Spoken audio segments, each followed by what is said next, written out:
True strength whispers while weakness shouts, for those who know their worth need not announce it to the world. And that is the thought for today.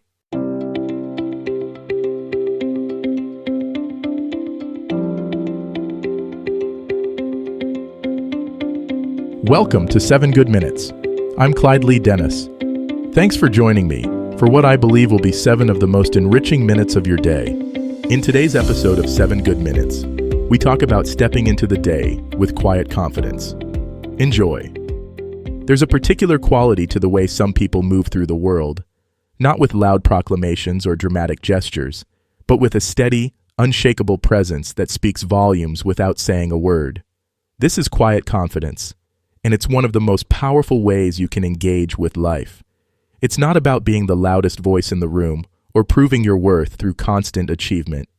It's about knowing who you are and trusting that knowledge so deeply that you don't need external validation to feel secure. By the end of this episode, you'll understand what quiet confidence truly means and discover how to cultivate this grounded way of being that transforms both how you feel and how others experience you. Quiet confidence is often misunderstood in our culture that celebrates the bold and the brash. We're taught to speak up, stand out, and make our presence known. While there's certainly value in being assertive when needed, there's profound strength in the person who doesn't need to announce their capabilities or defend their worth. They simply embody it. Think of quiet confidence as the difference between a river that rushes noisily over rocks and one that flows deep and steady. Both are moving water. Both have power, but one creates turbulence while the other creates a sense of calm strength. The quietly confident person is like that deep river. Their power comes not from surface agitation, but from the depth of their self-knowledge and the steadiness of their inner foundation. This kind of confidence isn't built on external achievements or other people's opinions. It's rooted in self-acceptance and the understanding that your worth isn't something you need to prove or defend. When you operate from quiet confidence, you're not trying to convince anyone of anything. You're simply being authentic to who you are, trusting that this authenticity is enough. One of the most beautiful aspects of quiet confidence is how it affects your relationship with uncertainty. Instead of needing to have all the answers or appear invulnerable, you can acknowledge what you don't know while still maintaining your sense of inner stability. You can say, "I'm not sure," without feeling diminished. You can ask for help without feeling weak.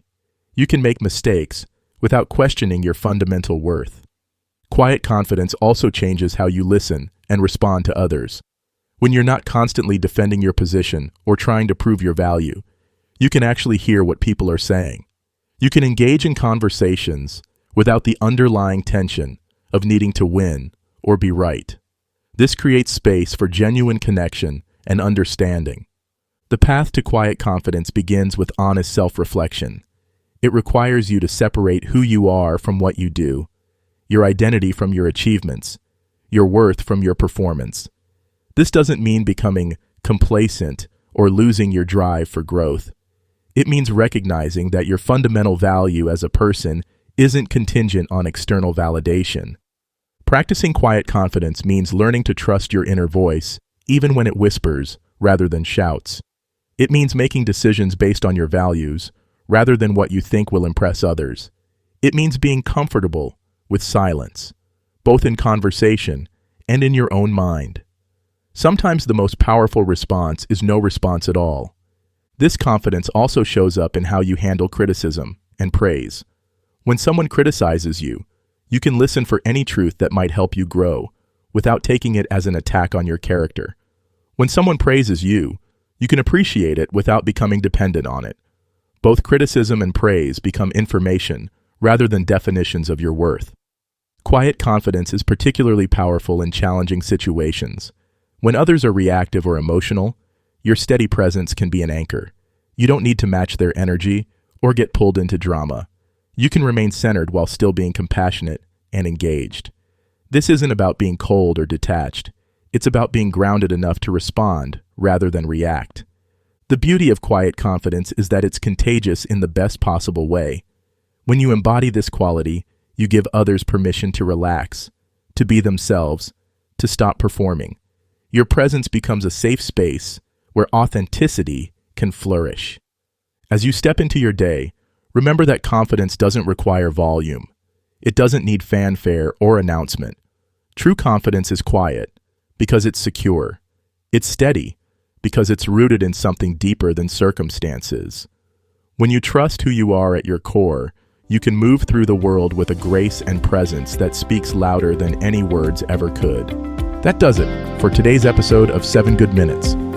Please take a moment to rate and review the show on the platform you're listening on.